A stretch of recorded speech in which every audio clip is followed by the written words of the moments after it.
Domestic abuse affects millions of Americans with devastating consequences for survivors, families, and the entire community.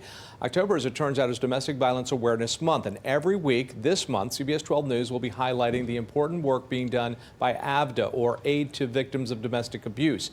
AVDA offers life-saving services, promotes violence-free relationships, and works to create the social changes necessary to end domestic and dating violence.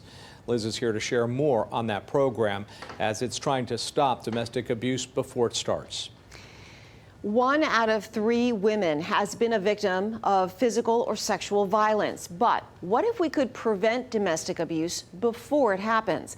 That's the goal of AVDA's prevention team, specifically its Committed Men program, which specifically works with young men and boys to prevent intimate partner violence. The goal is to create the social change necessary to reduce dating and domestic violence in the future. AVDA's Men and Boys Prevention Program goes into schools, churches, athletic clubs, and community centers, mentoring boys, teaching them the difference between healthy and hurtful masculinity, challenging their beliefs and attitudes, and expanding the definition of what it is to be a man. So if a young man is saying, well, I've learned that because I'm a boy, I have to be tough, I have to be strong, I have to take control, we talk about what that looks like in a relationship. Is that going to be healthy for the other person if you're constantly taking control or taking charge over somebody else? And kind of giving the alternative choices of recognizing you can be a strong person without having to impose your strength on other people. Marcos Fleury and Richard Perry are violence prevention educators. They say mentoring boys month after month, year after year, eventually leads to a cultural shift.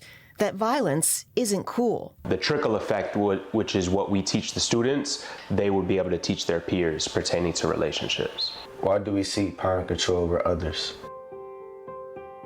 Why do we seek control over others and not ourselves to reduce violence? Why do we think we can tell women what to wear? Why do we think we can determine what women should or shouldn't do with their future? This PSA is one of the projects the teens worked on over the summer. Jesse Terasme and Thompson August are graduates of the program. They admit when they first started at age 14, they witnessed behavior among family and friends that the program was telling them wasn't healthy. Of course, I'm challenging it for a little bit.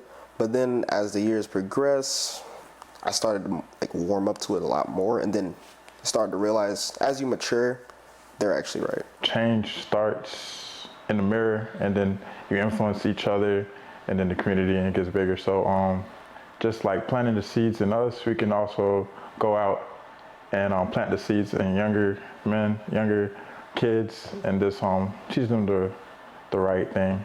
The right thing, not how movies, music, and social media tell them men should behave. We're looking for young men to really develop as whole human beings and not limit themselves to what some of those narrow definitions are, because those are the things that lead to those negative behaviors and outcomes.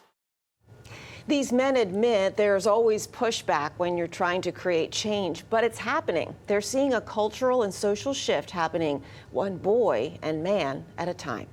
CBS 12 News is partnering with AVDA for its annual Purple Pajama Party fundraiser. If you scan the QR code on your screen, it will take you directly to a link on our website to donate. You have until November 15th to help. Hi, I'm Liz Quirantes. Click like and subscribe buttons if you want to see more stories like this that impact you.